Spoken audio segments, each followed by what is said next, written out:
Hello বন্ধুরা, আমি মাম্পি। আর মাম্পির রন্ধনশালায় জানাই তোমাদের সকলকে স্বাগত।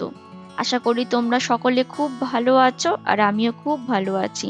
প্রতিবারের মতো আজও একটা ভিন্ন স্বাদের রেসিপি নিয়ে তোমাদের কাছে হাজির হয়েছি। আজকে আমি তোমাদের সাথে শেয়ার করব আমড়া দিয়ে টক ডাল। আমরা অনেকেই আছি যারা মাছ মাংসের থেকে ডাল দিয়ে তৃপ্তি করে একটু ভাত খেতে ভালোবাসি।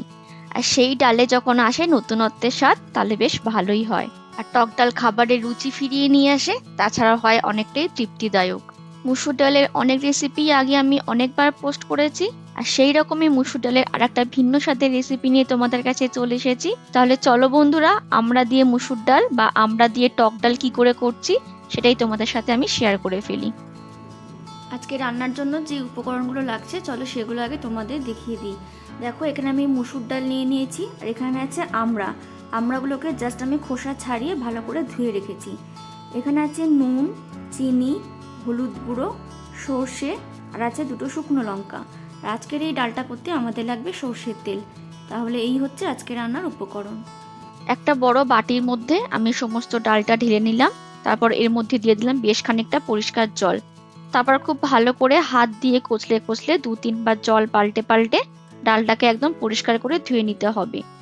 ডালের মধ্যে কিন্তু প্রচুর পরিমাণে নোংরা থাকে, তাই অবশ্যই কিন্তু রান্না করার আগে ডালটা ভালো করে 2-3 বার জল পাল্টে পাল্টে ধুয়ে নিতে হবে, যতক্ষণ না ডালের মধ্যে জলটা একদম পরিষ্কার হয়ে যাচ্ছে। আমি ডালটা খুব ভালো করে পরিষ্কার করে ধুয়ে নিয়েছি। এবার ডালটাকে সেদ্ধ করে নিতে হবে। তার জন্য আমি ওভেনের মধ্যে একটা কড়াই বসিয়ে দিয়েছি, আর কড়ার মধ্যে দিয়ে দিচ্ছি বেশ খানিকটা পরিষ্কার জল। জলটা একটু গরম হয়ে গেলে এবার এর মধ্যে দিয়ে দেবো ধুয়ে রাখা মুসুর ডালটা। সমস্ত ডালগুলো জলের মধ্যে দেওয়া হয়ে গেলে এবার এর মধ্যে দিয়ে দেবো স্বাদ মতো নুন আর সামান্য একটুখানি হলুদের গুঁড়ো। তারপর খুব ভালো করে ডালের সাথে নেড়ে চেড়ে নুন হলুদ মিশিয়ে নিয়ে ডালটাকে এবার সেদ্ধ করে নেব। ডালটা সেদ্ধ করতে বসিয়ে দেবার ঠিক 1-1.5 মিনিট পর দেখবে ডালের উপরে এরকম ফেনা ফেনা ভেসে উঠেছে।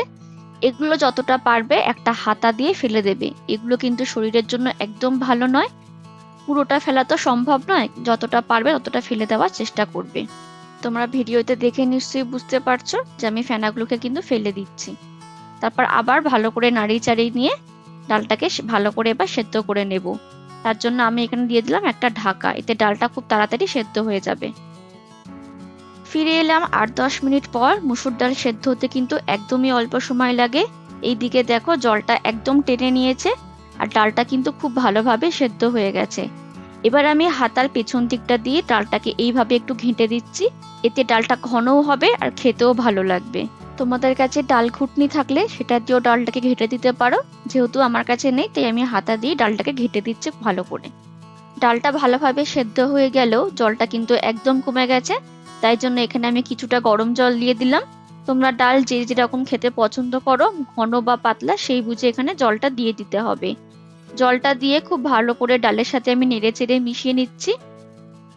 এবার এখানে দিয়ে দেবো ধুয়ে রাখা আমড়াগুলো ডালের মধ্যে দিয়ে খুব ভালো করে মিশিয়ে দিয়ে আরো কিছুক্ষণ একটু রান্না করে নেব, যতক্ষণ না আমড়াগুলো একটু সেদ্ধ হয়ে গিয়ে নরম হয়ে যাচ্ছে। এখানে আমি আর ঢাকা দেব না, ঢাকা খোলা অবস্থাতেই সেদ্ধ করে নেব। আচ্ছা, এবার বলে রাখি, কখনোই কিন্তু ডালের সাথে আমড়াটাকে প্রথমে একসাথে দিয়ে সেদ্ধ করতে দেবে না, তাহলে কিন্তু ডালগুলো ভালোভাবে সেদ্ধ হবে না। যেহেতু আমরা টক ফল, তাই আমরা যদি প্রথমে ডালের সঙ্গে সেদ্ধ করতে দিয়ে দাও, তাহলে কিন্তু ডালগুলো একদম গোটা গোটা থেকে যাবে। তাই ডালটা প্রথমে ভালো করে সেদ্ধ করে নিয়ে তারপর আমড়াটা ডালের মধ্যে দিয়ে আবার ভালো করে সেদ্ধ করে নিতে হবে আমড়াগুলোকে। আর এইদিকে দেখো, কথা বলতে বলতে 7-8 মিনিটের মধ্যে কিন্তু আমড়াগুলো খুব ভালোভাবে সেদ্ধ হয়ে গিয়ে নরম হয়ে গেছে। আর যেহেতু ডালটা একটু ঘন হয়ে গেছিল, তাই জন্য এখানে আমি আরো 1 কাপের মতো জল অ্যাড করে দিয়ে ভালো করে নাড়িয়ে চাড়িয়ে মিশিয়ে নিয়ে নামিয়ে নিলাম। সমস্ত ডালটা অন্য একটা পাত্রের মধ্যে ঢেলে নিয়ে আমি আবার ওই কড়াইটাই ওভেনের মধ্যে বসিয়ে দিলাম। কড়াইটা কিন্তু আমি আর ধুইনি। এবার কড়াইটা ভালো করে গরম করে নিয়ে এর মধ্যে দিয়ে দিলাম সর্ষের তেল। তেলটা গরম হয়ে গেলে এখানে দিয়ে দিলাম 1/2 চামচের মতো কালো সর্ষে, আর দিয়ে দিলাম দুটো শুকনো লঙ্কা। লঙ্কা দুটোকে আমি মাঝখান থেকে ছিঁড়ে দিয়েছি। তারপর কয়েক সেকেন্ড একটু নেড়ে চেড়ে ফোড়নটাকে ভালো করে একটু ভেজে নেব। কিছুক্ষণ ভাজলেই দেখবে ফোড়ন থেকে সুন্দর একটা গন্ধ বেরোচ্ছে।